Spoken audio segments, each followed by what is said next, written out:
Lots going on as usual. Today is Tuesday, April 8th, 2025, and Randy Hillier yesterday beat the odds and he won in court. The COVID mandates, the unconstitutional mandates that said people couldn't gather to protest against the unconstitutional mandates was itself unconstitutional. And Randy Hillier stood up and made sure that he went the distance and stuck it out and won. And the JCCS, I think, Justice Center, a group of people, and I can't remember, I'm probably misattributing it, helped him out. So there's all sorts of excellent news on that front. China has targeted Mark Carney for assistance. It's interesting. Everybody's using the word targeted, but Carney, that implies negativity, but it's not negative. China wants him to win, and they're using money to help Carney win, and that's interesting. So they've been China's been shilling for Carney, and now our teams that are supposed to watch that are actually putting out a warning, and that's very interesting in and of itself. Poilievre has 15,000 people turn up in Edmonton. Trump says 0 for 0 cars from the EU offers, so reciprocal or taking the tariffs down to nothing, is not enough, and he wants more from that. Ultimate Pool responds to the two men who were playing for the women's championship yesterday, and they hector people more. They just say, hey, stop being mean, everybody. And Tony Blair is pushing for digital ID. Why? To get a handle on out-of-control migration. Wild and crazy times. So there's lots going on, lots to get to. Let's get to it. First, we have to start with China shilling for Carney, because that seems to be a big deal, right? And I think that the framing of all of this in the media is also a big deal, because they're trying to make it seem like Carney is being targeted negatively. But again, it's not negative. They're trying to help him. Global News is reporting Liberal leader Mark Carney has been targeted by a Chinese state-backed information operation on social media, federal officials say. That's interesting, right? Yan says, reading this headline and article, you would never know that the targeting of Mark Carney by Chinese state actors was in his favor, right? So the CBC is reporting security officials report a Beijing-linked online operation is targeting Mark Carney. Liberal leaders targeted by popular Chinese news account on WeChat, officials say. Yeah, so that's interesting. Duncan says, National Post is a little bit more honest. He says, do not turn away. This stuff can't be ignored or denied. National Post says Chinese government boosted Carney's posts on popular social media platform. Both posts caught fire at a suspiciously fast pace, garnering an estimated 1 to 3 million views. Same with people were questioning, and I was reporting on it a few days ago, that Mark Carney's posts seem to skyrocket in popularity. They go viral, even though they're benign and kind of boring and his teeth are yellow, right? Like, it's one of those things where his pictures aren't interesting. His information is boring. He's a tepid candidate. He's not very interesting in anything he says. There's no pizzazz in how he talks. In fact, and when there's pizzazz, it's just weird. It's not authentic, I don't think. And so, yeah, it's a very, very strange thing. Here's Western Standard. They're reporting information operation, China using WeChat to help get Carney elected. A little more honest as well. The government of Canada on Monday morning issued a statement confirming a Beijing-led information operation on WeChat to get Liberal leader Mark Carney elected. Carney, as the Western Standard earlier reported, has a history of deep ties to the Chinese Communist Party, including a $256 million loan on behalf of Brookfield Asset Management, a global holding company Carney chaired until 2025. So that's going to be leverage. That's going to be some kind of leverage over you. Here is the Government of Canada Security Task Force update on Mark Carney being aided by China. And I mean, to their credit, I don't think they mince words. They're very clear about what's going on. Here we go. Are aware of an information operation targeting the 45th general election on the social media platform WeChat. The information operation was launched by Yoli Yomien, WeChat's most popular news account. Intelligence reporting links the Yoli Yomien account to the PRC, Chinese Communist Party's Central Political and Legal Affairs Commission. The content of this information operation contains story about the Prime Minister, Liberal Party of Canada leader, and candidate in Nepean, Mark Carney. This content has been amplified in a coordinated and inauthentic way.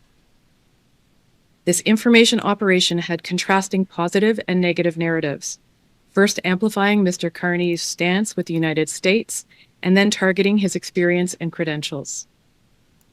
The site task force assesses that the foreign state-backed information operation was intended to influence Canadian Chinese communities and look to mold perceptions about the candidate. The campaign received high levels of user engagement and views, between 85,000 and 130,000 interactions, and an estimate of 1 to 3 million views. WeChat developer Tencent reports that the platform itself has over 1.3 billion monthly active users, but has not disclosed how many of those users live overseas. The activity saw large spikes of what is believed to be coordinated inauthentic behavior on March 10th and 25th, 2025. Following increasing levels of engagement on the platform, the Liberal Party representative was briefed about the findings on April 6th. The site task force will be discussing this issue with Tencent, the developer of WeChat, later today to raise our concerns. I mean, what are you going to... Please stop interfering in our election. And 1 billion people is a lot more than the 40 million people who live in Canada. 43 now? Is it 43 really? Senator Housakis says, let's be clear, by targeting, they mean promoting Mark Carney. Mr. Carney was being touted as the preferred candidate by the communist regime in Beijing. And very interesting. Melissa Lantzman is also taking issue with the targeted language, and she says, if by targeting you mean promoting, the regime in Beijing is amplifying Mark Carney's message to help him win, but how would anyone know that when they read this? Yep, they're doing a concealment job right out in the open. It's very, very interesting. Sam Cooper's responding to this. He says, important update, Trump wants Canadian resources narrative from the PRC propaganda also supported Prime Minister Carney as best champion for Canadians against Washington. And he continues, an information operation linked to the highest levels of the Chinese Communist Party disseminated through one of WeChat's most popular news accounts and tied to Chinese intelligence propaganda is attempting to alter the opinions of Chinese Canadian voters about Liberal candidate Mark Carney, including by promoting his strength against the United States, an official said Monday, as Canada's election threat monitoring unit revealed new findings.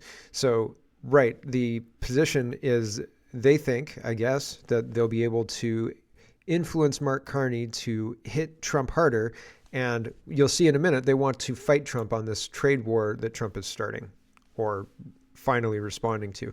It's my opinion that Trump isn't starting this trade war. He's just responding to a trade war that's been waged against the Americans by the rest of the world since World War II, right? So Liberal Party is talking about this. Nature is part of Canada's identity, and we want more people to experience it. Mark Carney will create 10 new national parks and marine conservation areas, plus 15 new national urban parks, and will make our national parks free to visit this summer. Remember last summer when they made national parks free to visit for new Canadians only? And this is weird. They're not holding hands or anything like that. They're just walking through a wooded area, and people... Here's one person. There's a picture of Macron and his wife, and Barack Obama and his, and so on and so forth. There's all sorts of questionable. And this person says, "What do you think they all have in common?" And another person's posting pictures of Mark Carney with Ghislaine Maxwell and saying, the last time we saw you in pictures outside, these were them. So it doesn't look like the Liberal Party is really, really popular. It looks like the opposite is true, actually. It looks like the Liberal Party is not popular at all, and people have questions. They have serious questions. Larry Brock says Beijing is interfering in our election. Again, social media accounts linked to the highest levels of Chinese Communist Party are actively amplifying Carney's positions.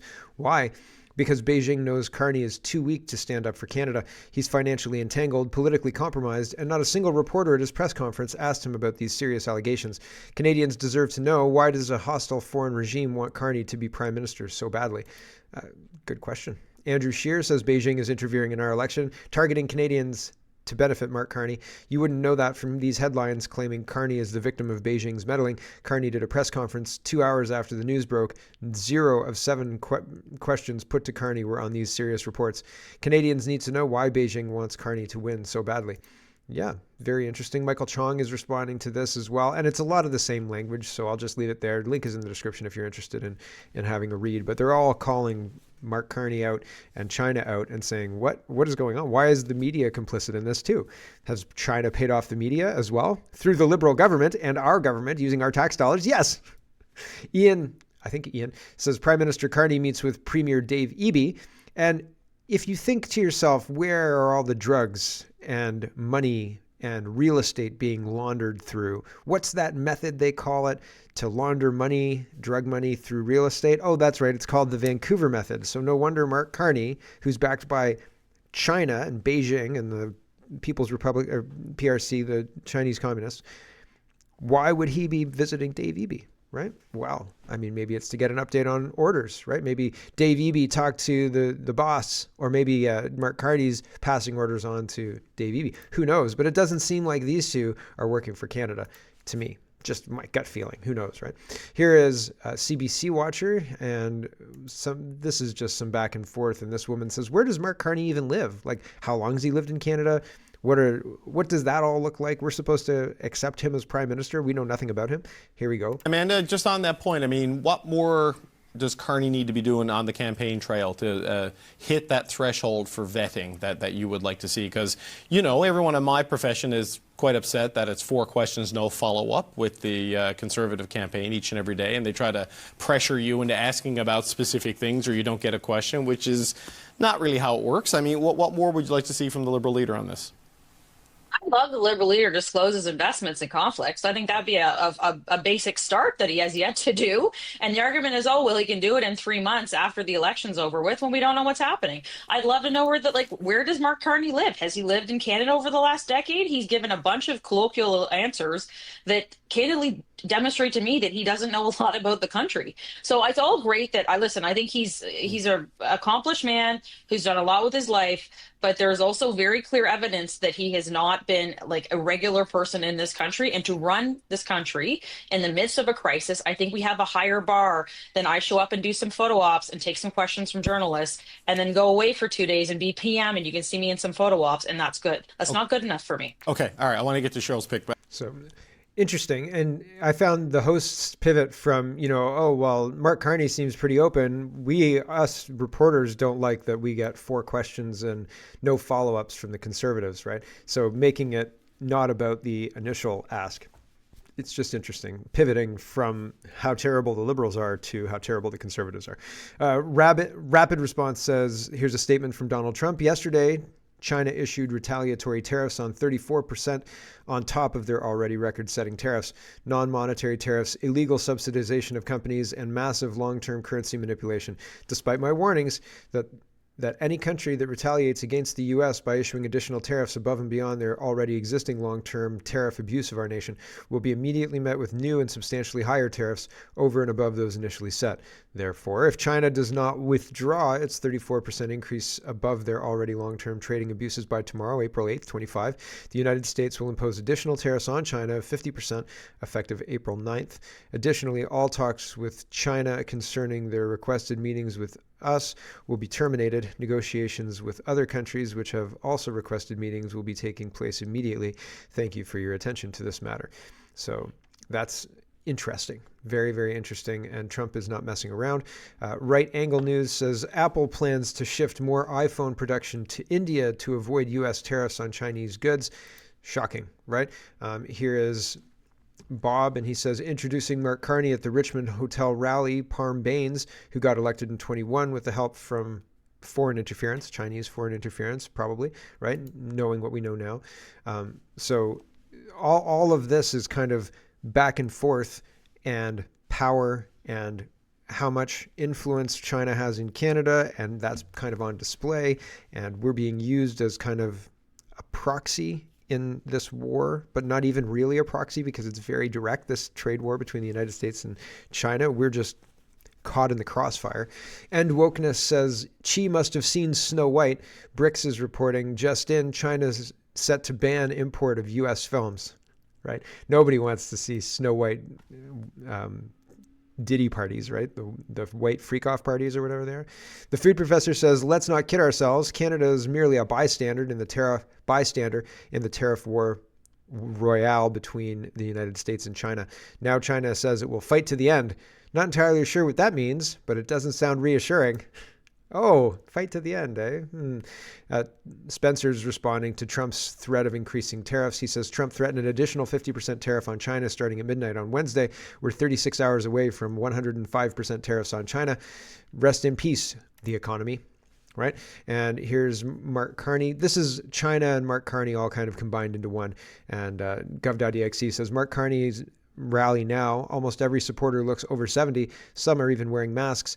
It looks like a funeral is about to break out.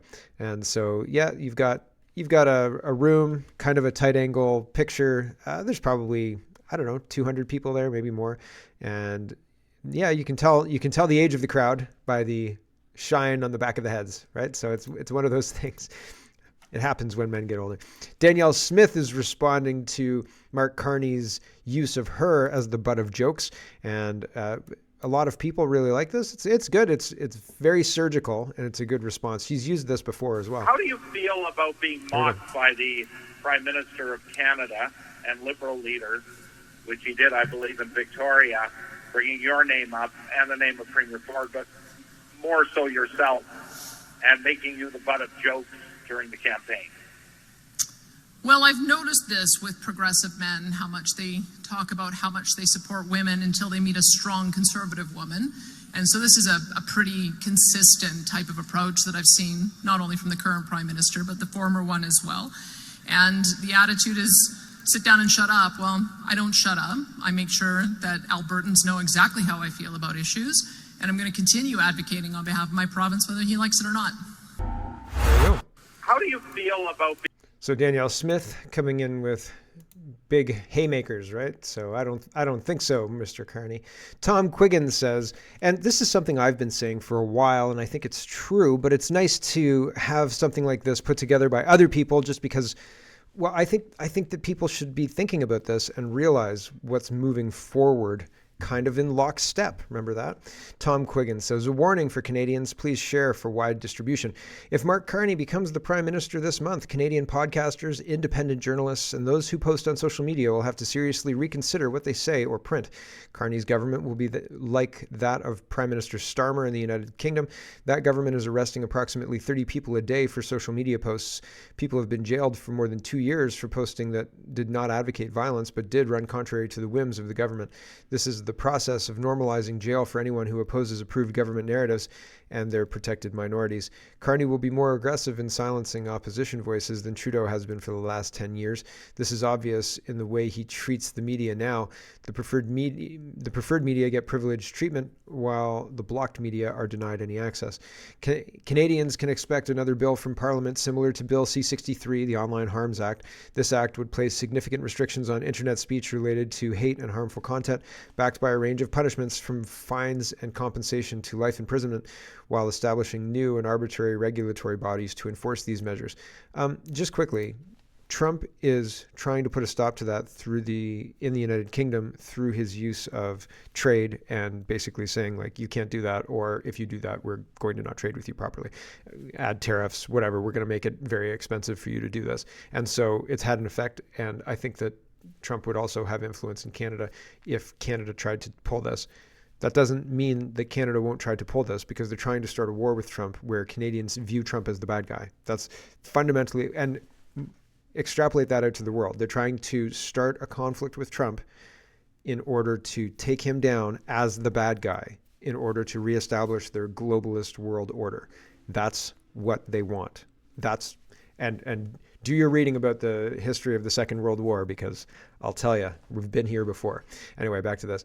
Most critically, anonymous complainants will be able to file grievances and then share in the fines collected. So if they collect $70,000 fine for one of my episodes where I say something like, that man can't be a woman, or something like that, then the government gets $20,000, and the person who decided that they were injured by my statement gets $50,000 or something like that. And that's pretty wild, right? Like, that incentivizes finding people that you're offended by, right? And then just, scattershot, shotgun style approach, and just fire everything at the wall, as many as you possibly can, and one or two hit, you got $100,000 for that year. Do it again next year, right? So pretty insane stuff. Who will establish these government-approved narratives? The approved government narratives will be established by the Prime Minister, the PMO, and the government-funded media. The primary means this primarily means the CBC, but it will include others such as CTV and Global. Those who stay within the boundaries of the government narrative will remain safe. Those who challenge the narrative by pointing out the lies, inconsistencies, fraud, or theft will be attacked and gradually destroyed. Those most likely to be targeted will be those who dare to use hate speech. In other words, if you point out a member of the government-approved privileged minority is involved in criminal or dangerous activities, you will be destroyed by government-funded lawfare. This is the future of Canada. Be warned. I think that that's accurate. I think that where's the lie in that? I think that that's bang on, and I hope that we're both wrong. I hope we're terribly, terribly wrong about all of this. We've got to talk about Pierre. Oh, okay, we've got lots of time. Good. We've got to talk about Pierre and PPC. And so yesterday, Poilievre was in Edmonton. People were tailgating. So Sheila Gunn-Reid says here in Edmonton, the Poilievre rally doesn't even start for 3 hours. It's like a tailgate party. So people are hanging out, enjoying the rally, talking, chilling out, and so on. And Rebel News was there interviewing people.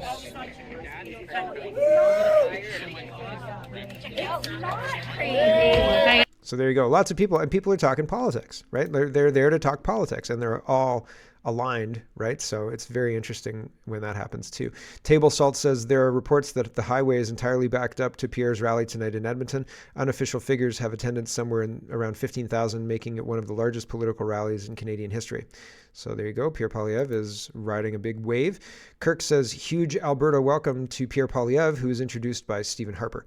And Aaron reminds us that, and I think that it's accurate to remind us, Stephen Harper, that gifted Trudeau 20 open Senate seats, helped start the milk and egg cartels, although I'm not sure about that. I think the supply management's been in place a lot longer than Stephen Harper has been in place, but I digress.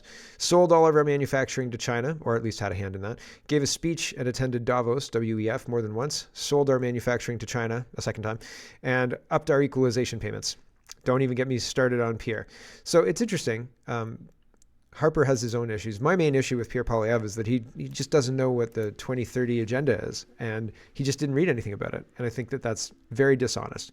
Here's Andy Lee. She says, the Right Honourable Stephen Harper jokes that ironically both the people running to be Prime Minister once worked for him, but that he unequivocally supports Pierre Poilievre. So that's interesting, right? Oh yeah, I hired that Mark Carney guy, but never mind that. I support Pierre this time. Melissa Lanceman says, footage from the Poilievre rally in Edmonton, 15,000 strong. Change is on the way. Maybe. Do you think that... Sorry, that was a little loud. Do you think that change is on the way, or do you think that this is going to be a rerun of the 2020 United States election, except instead of understanding that he was going to lose from the beginning, which Trump, I think, did, Poilievre's going to get blindsided by this one and then maybe replaced by Jason Kenney? Honestly, I hope I'm wrong. I think Poilievre will probably be better than Mr. Carney, but I think our elections are fully rigged, right? Honestly, I think our elections are rigged. I think 338 truckers would be better than any of them, period. So anyway, regardless of all of that, it's a situation where I don't trust the Conservative Party because I think they're very globalist, even though I still think they'll be better than Carney and the Liberals. I still think they'll be taking us to the same destination that the Carney Liberals want us to go to as well. So I'm skeptical. Anyway, here's the rally last night in Edmonton indicating strong support for the Conservatives. But remember 2020, there was a strong support for Donald Trump on the ground, and Biden didn't have anybody showing up to his rallies, and Biden walked away with the victory. Here we go.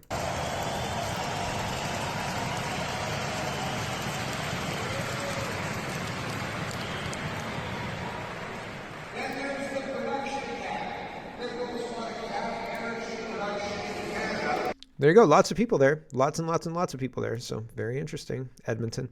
Kian reports cell connectivity has gone down at Pierre Poilievre's rally in Edmonton after 15,000 reportedly showed up. So there you go. Can't connect to your cell phone. Holly Doan says Canadians can expect to become poorer over the next 5 years. Forecast is drawn from interviews with experts across Government of Canada. Downward social mobility is the norm, meaning everybody's getting poorer, not richer. And that's not good. That's definitely not good. And Larry Brock is talking about this. He says the Liberals' own report confirms it. Canada is in serious trouble. According to their own data, this is what's ahead if we stay on this path. A poorer population, the collapse of the middle class, Canadians unable to afford homes or live independently, a growing nation national mental health crisis, people losing hope in their future. This isn't speculation. It's the Liberals' own admission after a decade of Trudeau-Carney policies. Canada cannot afford a fourth Liberal term. Decline is a choice. So is change. We can choose to break free from the Liberal cycle of despair. Let's bring back hope, stability, and opportunity. Vote Conservative. Vote for change. Everybody's running on a change ticket. And I mean, the Liberals are not change because they're the ones who caused the problems, and they're proposing to fix all the problems they caused. I just don't believe it. And the Conservatives, I mean, they voted for it's a C4, formerly C6, the gender conversion bill, and a lot of the time, the Conservatives are right on board with most of the things the Liberals have done over the last 10 years. And that's concerning because now they're on the cusp of winning a big supermajority. Now, Poilievre is a new leader, different rhetoric. Do you believe that he's going to follow through with all of the things that he says he's going to do?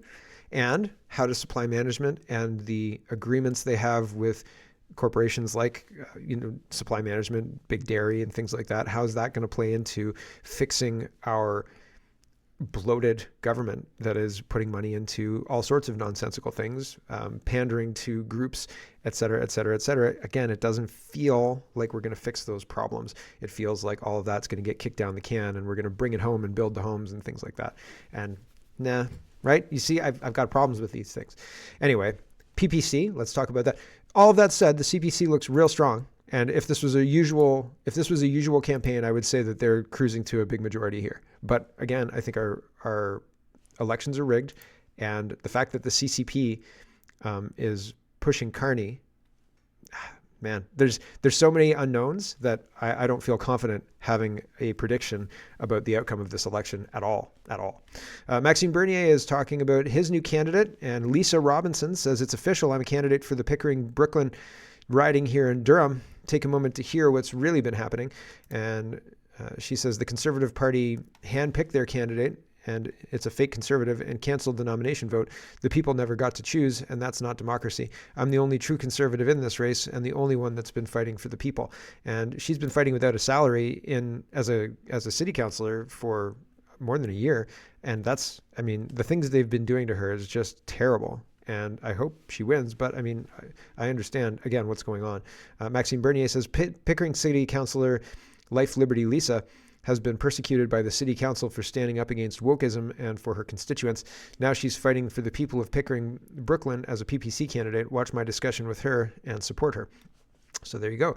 Check that out if you're interested. And the last story before we cut the stream today is about Randy Hillier. And it's interesting. He's won. He was able to outlast and carry this all the way through to a win. And that's so unlikely. So good for him. Congratulations, sir. No More Lockdowns Canada is responding to the Justice Centre for Constitutional Freedoms. And they say Randy Hillier's won his appeal in his charter challenge to COVID gathering restrictions in Ontario. This morning, a justice of the Ontario Court of Appeal ruled I would find that the challenged gathering limits in effect from April 17th, 21 to May 22nd, 21 violated Section 2C of the Charter in a manner that cannot be justified under Section 1. Accordingly, I would allow the appeal. The Justice Centre President John Carpay said it's refreshing to see a court do its job of protecting our charter freedoms by holding government to a high standard. There was no science behind Ontario's total ban on all outdoor protests. Read the full story here.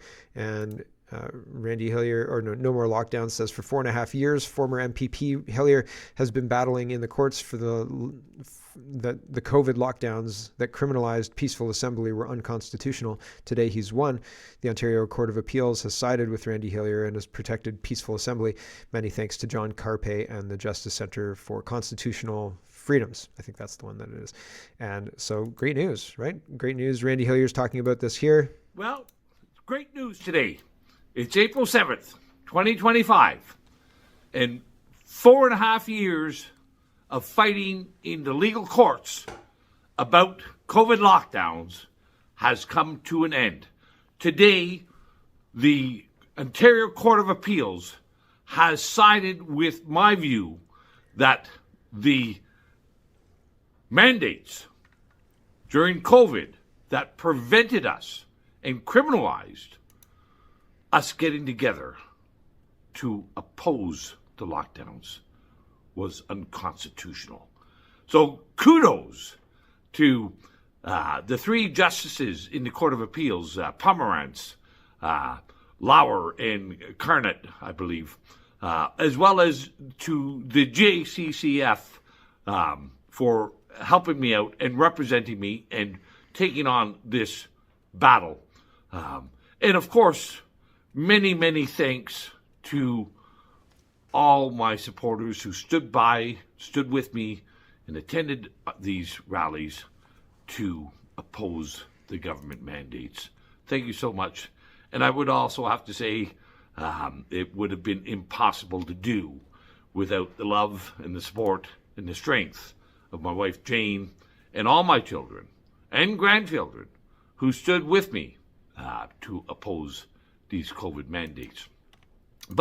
There you go. We'll leave it there. It's a 7-minute video, so check it out if you're interested. CTV News is reporting COVID-19 rules barring protests in 21 were unconstitutional, Ontario's top court. And Ryan says, what will happen to the individuals involved in making these unconstitutional decisions? Absolutely nothing, he says.